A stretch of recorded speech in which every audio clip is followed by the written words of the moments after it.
The Dutch government's push to close 30% of all cattle farms by 2030 in order to cut nitrogen emissions has been called by some a war on the nation's farmers. The result is a wave of protests and a brand new political party representing disgruntled farmers that achieved unprecedented success in the most recent elections. So where does this all end?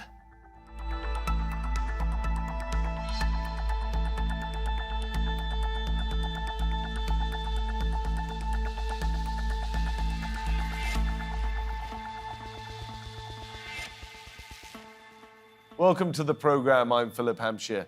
The Dutch government's demand that cattle farmers either sell part of their land or have it taken away from them has caused a wave of protest. Farmers are a key part of the country's economy. In fact, Dutch food producers are the second biggest exporters of food on the planet. They believe that they're the victims of the government's green agenda. In recent local elections, the BBB party, whose name translates as the Farmers' Citizen Movement, became the largest party in the Senate, on the first time of trying, of course.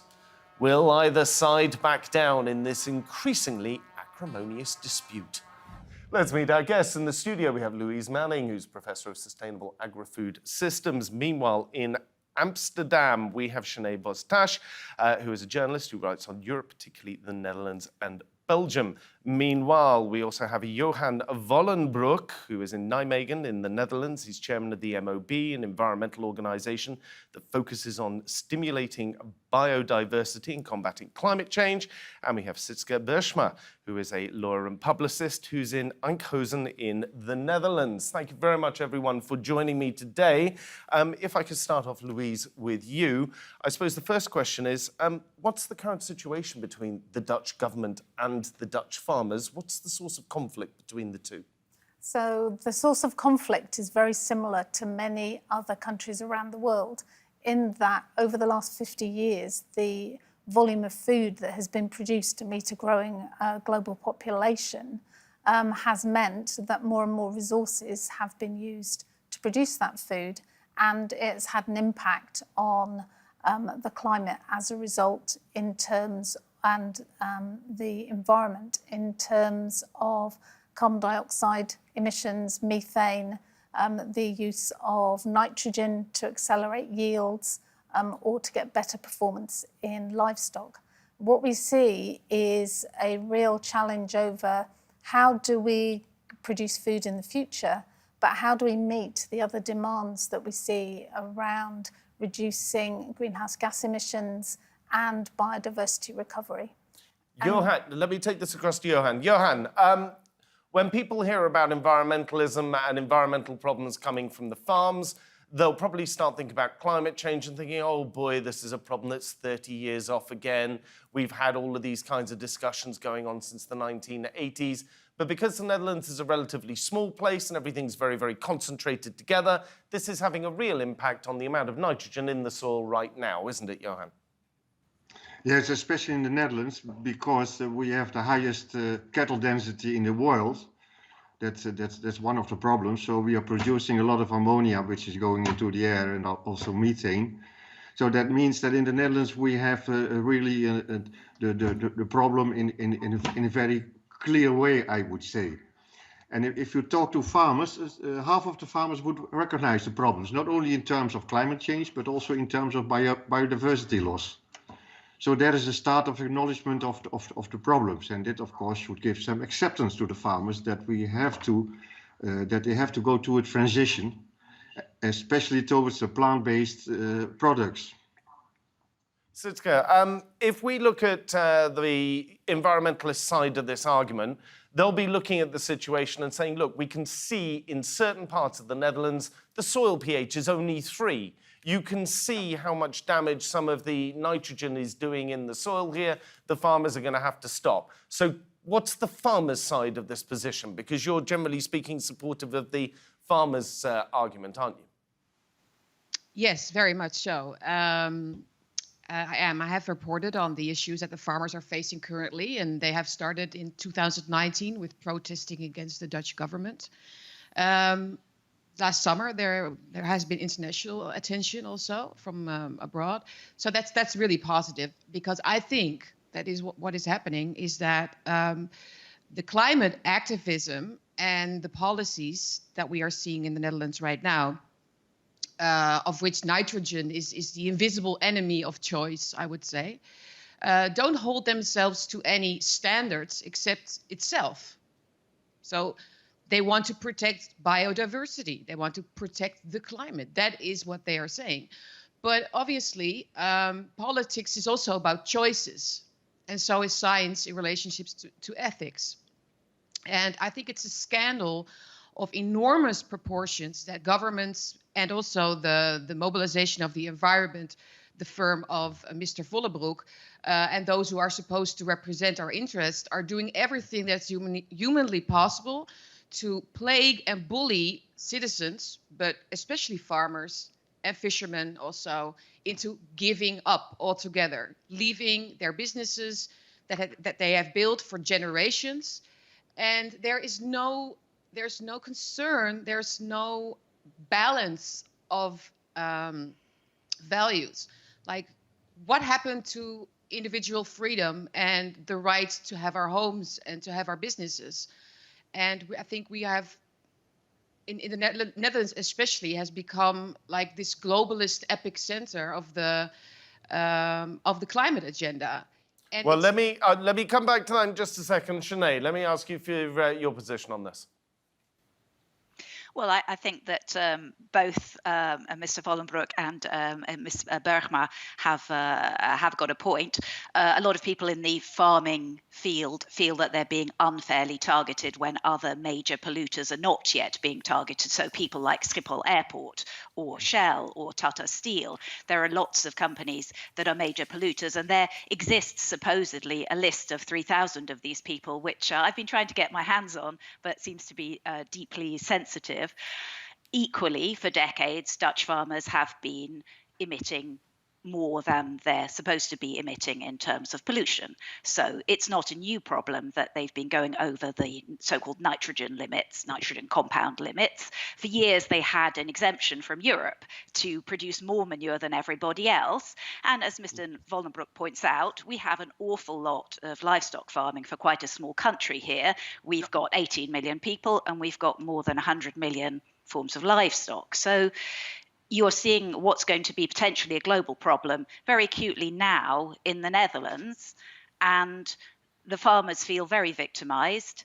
They maybe have a point that there's not yet a big debate about all kinds of parties that need to be taking their share of change to protect the environment. Louise, we've got a clip here from one of the farmers when they were at the protests. This is a man called Gert Mastenbroek, who was from Arnhem, and he went to protest in support of the farmers. Here's what he had to say. I think here in the Netherlands it's very much aimed at one target group, and that is the farmers. I don't believe that once we have the farmers gone, that the emissions problem will be solved. Also, I believe the real reason is to make the farmers leave and use their land for new housing projects. Louise, it would be very easy to listen to that clip and sort of write it off and say, well, you know, he's feeling a little bit victimised, and he's saying, well, hang on a second, it's all about construction companies. They're trying to steal our farmland. And it sounds like a slightly odd conspiracy theory, but weirdly, that is sort of part of what's going on. The building industry is also an enormous producer of nitrogen in the Netherlands. Release of new buildings has been halted for about 4 or 5 years. The farmers are getting angry that they're being targeted. I think that the words that we use there show the level of emotion that farmers feel. Right across Europe, there is great uncertainty in terms of how the new policies, how the change with the introduction of the Green Deal will actually affect them and their families. And we have to remember that when we talk about farms, we're talking predominantly, though there are very large agri-businesses in the Netherlands, we're talking about family farms. So the emotion that people are expressing is because their family and their identity is embedded within those farming businesses. Senay, let me take this across to you. Do you agree with that? Well, it's a good point. There were some quite touchy moments where farmers turned up at the doorsteps of ministers last year, and people pointed out that this was a huge intrusion of their privacy. And the farmers said, well, when you come to my doorstep, it's my house, it's my farm. My farm is where I live. So people take it extremely personally. And farmers will make the point that for years they have had certain government regulations which they've worked towards. So we had a slightly mad scheme called the Pasmelder scheme, a kind of imaginary futures scheme, if you will. So people could declare that they were producing a certain amount of nitrogen in exchange for an imaginary trade-off scheme in the future which hadn't yet been thought of. And these farmers have now been ruled illegal as a result of a court case which was brought by Mr. Vollenbroek's company in 2019. So all of these pasmelders, about 3,000 of them, are currently illegal. And they'll say, well, we followed the rules all this time. And the government is complicit in having created a situation where we're now stuck. Sietske, what do the farmers feel about all of this? Well, I just heard you and Ms. Manning say that it could be seen as a conspiracy theory to think that expropriating farmers from their land has something to do with building houses. And that's actually not a conspiracy theory. They are building houses where the government is buying up the land from the farmers. So that's not a conspiracy theory at all. No, it is Minister, absolutely happening. But what I was saying is happening. It could be played that way. Yes, and I also hear Ms. Manning speak about emotions. I think that's really underestimating really what's going on. I think it's much more serious than farmers who are emotional about leaving their farms. I think it's in our country's interests. It's not just farmers. It's in all our interests that the farmers can farm. So we have food supply. So we have a security for our futures. And the farmers, to answer your question, I think I've spoken to many of them. They are sick and tired of being told what matters more than them by bureaucrats. Johan. Yes, I hear a lot of nonsense and false accusations. First of all, we have court cases against the highways, Schiphol, Rotterdam, Eindhoven, all the major airports. So we are not tackling only the farmers. Our opinion is that every part of the society should reduce by 50% in terms of nitrogen. So that holds for aviation, that holds for transport, and that also holds for the construction industry. By the way, the construction industry is responsible for 1% of nitrogen emission. The farmers contribute in terms of ammonia 90% of the ammonia emission. So these are some data which are being ignored, I think.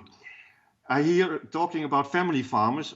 Most of our cases are against mega stables with 200,000, 300,000 hens, sometimes 40,000, 50,000 pigs. I mean, these are huge farms. These are not family farms. These are just enterprises. So the problem is in the Netherlands. Where is this going to stop? Where is this going to stop? Because you say you're not only tackling farmers. If I may finish, about 40% of the farmers is willing to stop on a voluntary basis. Now, the rest of the farmers we need in the Netherlands, but they should go to a transition towards much more plant-based products, leaving most of the animals out. So there is a future for farmers in the Netherlands. So don't make a joke of it. So, Louise, let me take this across to you. I'm sure there's viewers at home who are sitting there thinking what I was thinking when I first came across the story. Farming is about land management. Surely, if the farms are having too much runoff and nitrogen, then there should be other nitrogen-consuming crops that they can place around their farms, and slowly, over the course of several decades, you bring the nitrogen levels back down again through a natural and sustainable means. Why isn't that among the proposals? There already is legislation within Europe for intensive pig and poultry farms to have an environmental permit to operate. And as part of that permit to operate, they are required to demonstrate that the manure that leaves those farms is being spread in line with good agricultural practice. Some of the challenges in some parts of Europe is there is just so much manure in terms of how much you can put onto land. So what we're seeing is the rise of anaerobic digesters, biofermenters, being able to pelletize, for example, poultry manure, so that you can replace artificial fertilizer.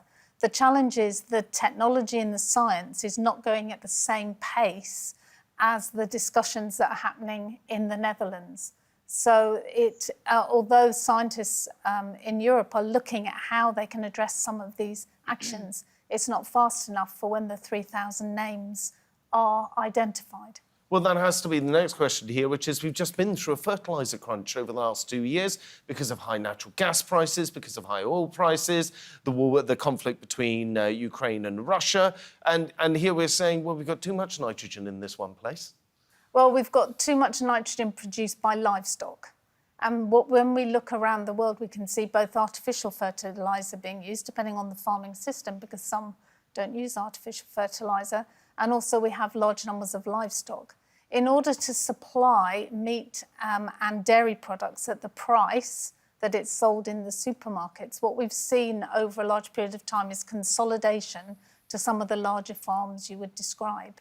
But I would also say that many of these large farms are still family farms. But we're seeing farmers that in order to keep pace with what's required of them in the supply chain have invested heavily. And I'm talking about millions of euros that they've invested. Senay, as people are looking at the difficulties that the farmers are facing, I have to ask the question, one of the reasons why the Netherlands has been the second largest exporter of food in the world is there is a cultural bias in the Netherlands towards producing food. There was a famine there in 1945, near the end of the Second World War. It is part of the culture of the Netherlands that they want to have a large food surplus. So how has the government managed politically to get around this problem? The Dutch are traditionally fantastic traders. They're actually really good in all kinds of fields. I don't think it's just farming. The major parties in the Netherlands have been traditionally supported by the farmers, and we recently had regional elections, and one of the government parties, the Christian Democrats, which traditionally had an awful lot of support from the farmers, saw their support completely collapse, and a new party, the BBB, the Boer-Burgerbeweging, you can try to say that one later, saw a huge swell in support. So politically speaking, you could quite well say that the government isn't managing this. And actually, the farmers' conflict has become seen as a symbol for a general kind of mistrust in government. There were some figures that came out today that showed that trust in our parliamentary system and our politicians is as low as it's ever been since the figures were first measured. So politics isn't managing it. And this is, in some ways, why we're sitting in the situation we are today. Johan, if we look at your most recent elections in the Netherlands, the Farmers' Party, the BBB, came out of nowhere to become, I think it was the largest winner in those elections, but it may have been second largest. So is that not going to cause you a problem with your movement? No, not at all, because it went at the expense of the far right, of the semi-fascist parties which we have in the Netherlands. And on the other hand, if you really have a good view at the results of the election, then you will see that more people voted for a reduction of nitrogen and a reduction of cattle in the Netherlands than against. Sietske, what was your take? What was your take on the result in the elections? I saw you shaking your head there while hearing that answer. A few times, actually. Yeah. Yes. But the people have not voted to reduce nitrogen. I think the most people in the Netherlands that are not up to date to what these climate policies really entail, they don't know what's going on. They only see that the farmers are angry, but they are not into the scientific discussion about these issues. So they haven't voted for nitrogen reduction. And I think it's crazy that if you think about it, if you would explain this to the majority of the Dutch people, that we are expropriating thousands of farms in the Netherlands because we want to have 50 species of lizards somehow, or we want the special birds to fly around. It's absolutely delusional what we're doing. We are not taking care of our own people. The politicians are not interested in taking care of their own people. And I think that much more than a few years ago, people are waking up to this fact, and they're speaking out. And that's why the BBB party has won the last election in March. And I can understand why Mr. Vollenbroek says, well, it won't change anything, because the legal system and the dominant political class, the elitist class, will do everything to keep the critical movement. Mr. Vollenbroek talked about the far right fascists or something, but apparently it's fascist these days to stand up for individual rights and speak out against the globalist government. But okay, that's his opinion. But let me take I it understand across. why he said that the political class is still very much in power, and I would agree with Mr. Vollenbroek about that. So he doesn't have to fear that this climate zealotry, how do you call it, will not be put to a stop anytime soon. Johan, how do you take that? Again, we have, in the last decades, we have lost about 80% of our biodiversity in the Netherlands. And that is really an ecological crisis that we are in the Netherlands at the moment, first of all. Secondly, we are drowning in the Netherlands because we are importing massive amounts of soya from South America. We have more than 100 million cattle here. We slaughter more than 600 million animals a year in the Netherlands, and of course that leaves a lot here, and we are exporting 80%. So we cannot. This is not sustainable. So we have to change the system, and we do not want the farmers to go out of business. We don't want the farmers to. No, we don't, because they have to. But this is the direct result of what you are doing. No, that's nonsense. Why don't you? Did you know? In London, I don't think the English people know this. We are currently burning garbage from Rome with all the emissions. So what? Is that in urban waste? I'm assuming that's urban waste power reclamation that you're talking about there, which is a type of producing power by burning waste from households. Yeah, and from Rome. Yes. Every week trains are coming in with garbage and waste from Rome that we are burning in Amsterdam. So what? And we're pointing at the farmers. Excuse me. Johan, let's have a look at. We've got some numbers here. I've got the annual European Union statistics for the annual greenhouse gas emissions from agriculture in the European Union. And I've got the numbers here going all the way back till 2011. The European Union spent most of the last 2 decades trying to bring down CO2 production. If we look at CO2 production from agriculture, last year it was 382.45 million tons. It's gone a little bit of wobbling. Don't mean anything to people. Little bit of wobbling about the mean there, Johan. But is your position the EU's not doing enough? Sorry, you're completely mistaken. You now talk about CO2, and nitrogen is completely ammonia. Is completely from CO2. Yes, these are two completely different environmental issues. But the two environmental issues also tie together. If you manage to slim down on the amount of nitrogen production from farms, by definition, you've slimmed down the amount of CO2 production because you've slimmed down the amount of production from farms.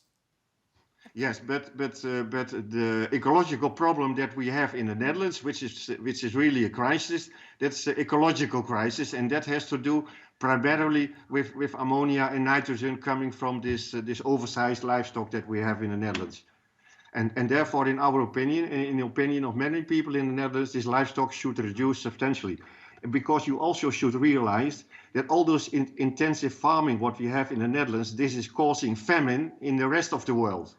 Nobody realized this, but if you talk to experts in this field, it sounds strange, but the conversion of plant-based nitrogen into meat and dairy, it has an efficiency of about 10-15%, and the rest ends up in the manure, and so this means that a lot of food of fodder is being wasted, and in fact, the Dutch do not feed the rest of the world. No, the Dutch causing famine in poorer parts of the world. Senay, I saw you shake your head there at that.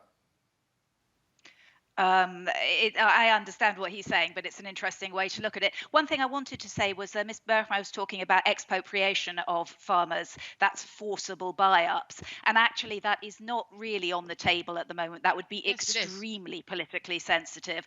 At the moment, they're talking about voluntary buyouts. Now, they've said that they want, as a stick behind the door, they call it in Dutch, they want to have this possibility, but it's not yet officially part of policy. And there's going to be a big debate tomorrow in Parliament where the 24 billion package is going to be discussed amongst MPs. So everything is very slow. But I would be very surprised if there were forcible expropriation of farmers. Louise, Senay, Johan and Sietske, thank you very much, all four of you, for joining me today and giving us your time. I'm afraid that is all we have time for in today's show, but you can see more discussion and debate if you head on over to our YouTube channel. Just search for Roundtable TRT World. But for now, from me here and all of the team, thank you for watching and goodbye.